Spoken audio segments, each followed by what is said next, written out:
Okay, so I don't have any videos out of me showing my whole tank and my whole system. I just have a few here and there.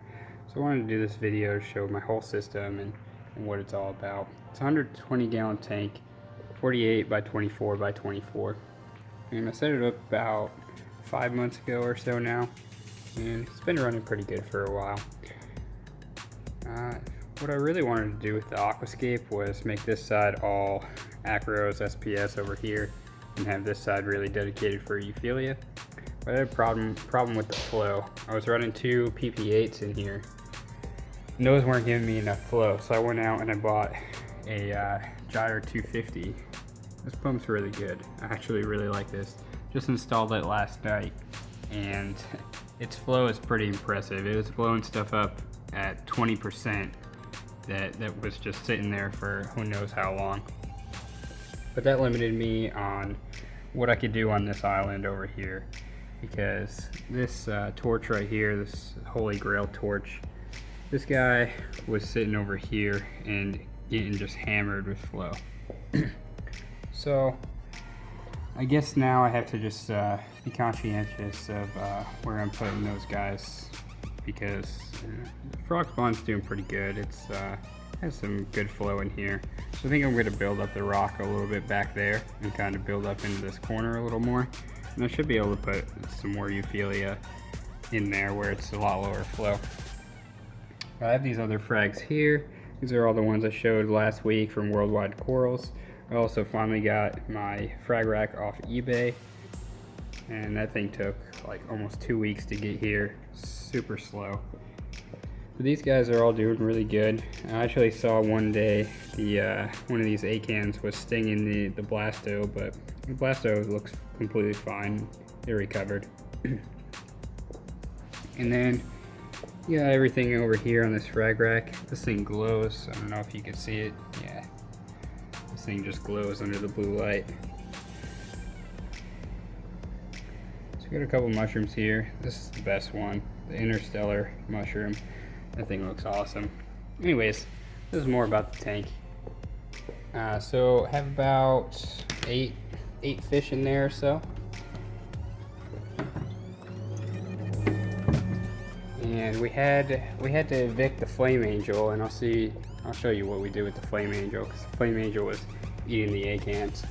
But above the tank we're running the Photon Reef Breeders Photon V2 48 inch over there, and then on each side we have two bulb T5 fixtures running a Blue Plus and a Actinic on each side, and then two fans. There'll be one up there, one back there. Those guys are just two PC fans that I wired in there, and they're just running at full power to a variable DC switch, so I can adjust the speed if I need less efficiency. I built the stand and canopy myself from Houston, so you got to have the Texas Star for sure. So let's show you what's underneath now.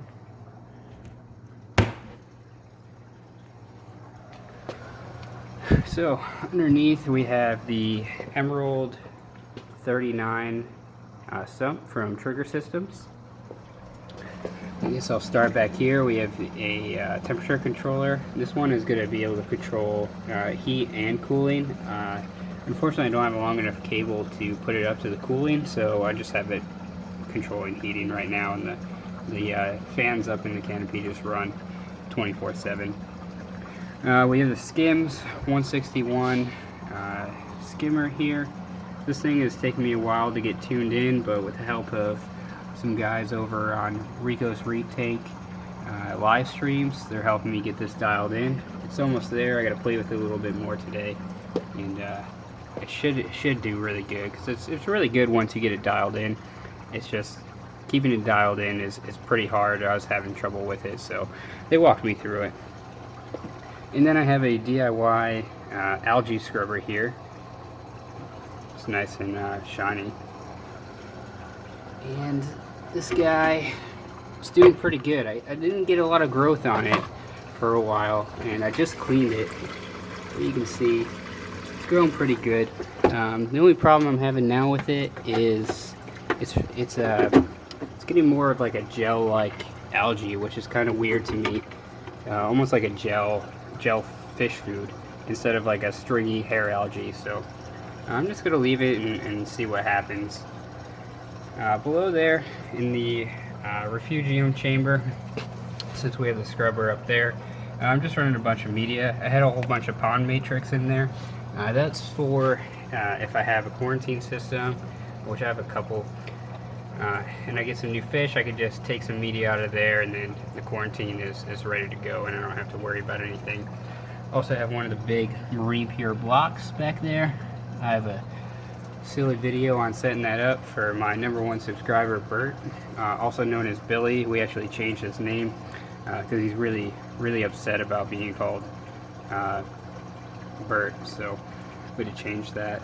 I recently just swapped out the filter media that usually goes in here, that black mesh-like filter, and I just put a bunch of these bio balls in here. It was kind of causing the level to fluctuate in the sump because it would get clogged every so often. Back there, I don't know if you can see it. Yeah, you can. I'm running the Toonsy Osmolator auto top-off system. That guy's been really good since I got it. I have to fill up the ATO, which is just a 5-gallon old salt bucket here. Maybe once a week or so. Maybe a little more often than that. The pump is a Skims, just a Skims DC pump. I think it's like 1500, just under 1600 gallons per hour, and it's really quiet and gets the job done, so I have no complaints on that. And then we got the Gyre 250 pump right here. Like I said, just running one, and you can see here I'm just running it in pulse mode at 20%. So it's gonna do a pulse every 0.4 seconds, and it gives me a pretty good steady wave in there. Last part I want to talk about under here is, I guess there's two more parts I want to talk about actually. So the last part, one of the last parts, is the reactor here. I just run carbon in there. No need to run GFO. My phosphates always are at 0 somehow, so I'm actually dosing phosphates.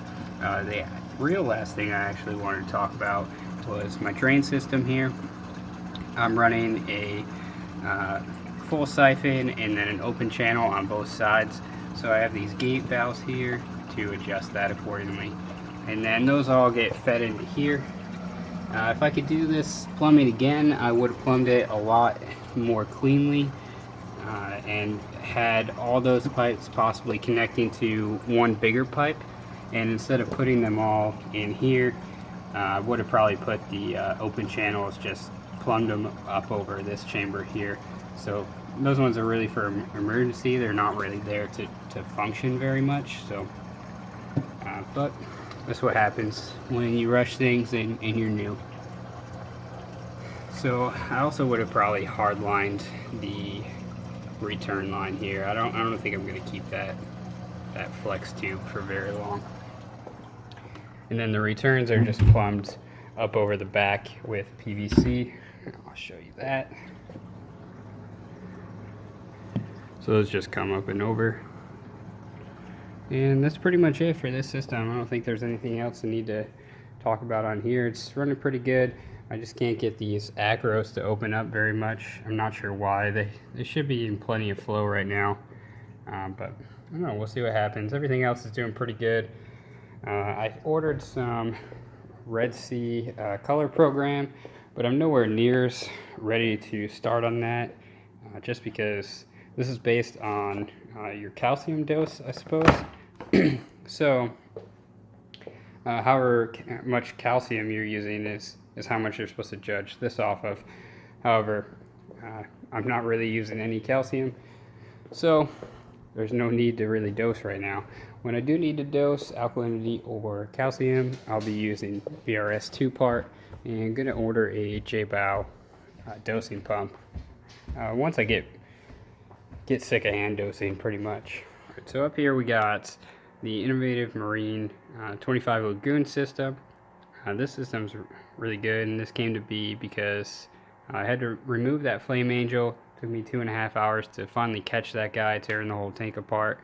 And then I was going to trade him in for some store credit, but decided, well, my wife really loved him, so we decided to go ahead and get a nano tank instead and start that up. The only bad thing I can say about this tank so far is the return pump is pretty loud, so definitely going to upgrade that to maybe a Cobalt 1200.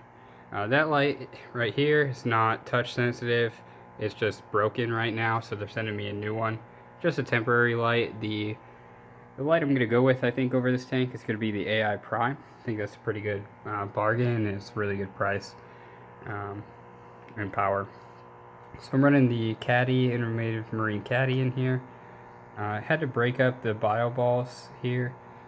You can only fit 4 if you just leave them whole, so I just had to cut them in quarters. Then in the next chamber here, running the pond matrix. That's the actual cycled media from the 120 gallon sump. I might end up running from some filter sauce or filter floss here later. In here, 50 or 75 watt heater, and then just a filter sock in here for now. Might swap that out later. Under here, there's not much to it. I actually got this DJ switch, so this is pretty cool. Say I just wanted to turn off the pump, just flip the switch, and it's off. So I would highly recommend one of those. If I could redo my stand, I would have built that into my stand for the 120. Maybe 1 or 2 of those, because that would come in in great use. So the plan for this tank is just to make it just a mixed reef, and we'll see what happens. Kind of an experimental type tank. Now, the thing is about this tank is there's a challenge going around on Rico's reef tank. It started with me and DC Reefer because we both had the 25 gallon Innovative Marine Lagoon. So it progressed on Rico's live stream to a whole bunch of people wanting to join in. We'll see how many people stay and make it to the end. The challenge is going to be a year long, so starting January 1st, we're to really get this thing going. The point is, or the challenge is, you have to start up this tank around that time. So I got a little bit of a head start, but as you can see, there's not much really in here right now. You can make the tank whatever you want. It just doesn't have to have a sump, or it can't have a sump. And you can't put any big colonies or any big frags like that in the tank. You have to keep it all 1-inch frags, or if you're doing like Euphilia, you have to do something with 1 head. So you pretty much have any freedom you want to do whatever kind of equipment you want, any kind of system you want, just as long as it doesn't involve a sump. And how we're going to track this challenge is, if you're on Instagram, if you're not, you should be. You're going to do hashtag Rico's Nano Challenge 2018, and then just do weekly updates. Rico's reef tank, he's going to do an update with all the rules and details. I'll put a link to his channel as well as DC Reefers, and it should be pretty fun. I wasn't super excited for this tank, but now I'm a lot more excited to see what this tank is going to become and how good we can make it. I'm not sure if there's any rewards for winning. I think they're still trying to figure that out. Either way, I'm good just knowing that I'm better than everyone else, and my tank looks awesome. So I'll show you guys my quarantine systems next. Alright, so here's my quarantine systems. This is just a 20 gallon tall, and it's just real simple. I mean, that's the same light that's over the Nano, and it's just running it's a little DIY thing I stole from Joey DIY here, and just water bottle with some pond matrix in there. Once again, that was cycled media that came from the sump. This tank's really dirty right now because I put this exquisite fairy wrasse in here, and I have not done a water change since I put him in there because this guy's in copper right now. It's my first time doing copper, so I don't want to mess with the amount because the test kit that it comes with is incredibly hard to read. So this guy started copper on, looks like the 18th here. So really got him into a good concentration around the 4th. So he'll be in here for another maybe week or so, and then I'll take him out and see what he's all about. This guy started copper for the reason I think he had ick or possibly marine velvet. He was good for about a week, no white spots on him at all, and then all of a sudden, next day or after a week, he was just broke out in white spots all over. So this tank definitely due for a good cleaning when I do the water change. I'm actually not sure if this purple stuff is algae or is it coralline algae. I'm not really sure. I think getting coralline algae in the system would be pretty weird, considering it's not running a very strong light at all. I don't know how much power that light gets. Then the tank down here is pretty much the same thing. This is just running a sponge filter instead, and then we have a black leopard wrasse in here. He's not doing great, so I don't know if he's gonna make it. We'll see what happens with that guy. But that's it as far as the quarantine systems. Alright, so those are all my systems I have in the house. That's the entire overview of my 120. If I missed anything or you're wondering about anything about the tank, just let me know, leave it in the comments, and I'll get back to you with any questions you have. Other than that, I'll update you guys next week. I should be getting a shipment of my raffle prize winnings from Worldwide Corals with the $300 coral package. So not sure what they're going to put in there. I told them no zoas though, and we'll just see what they put in there. Hopefully it's some really good stuff and nothing they just are looking to get rid of.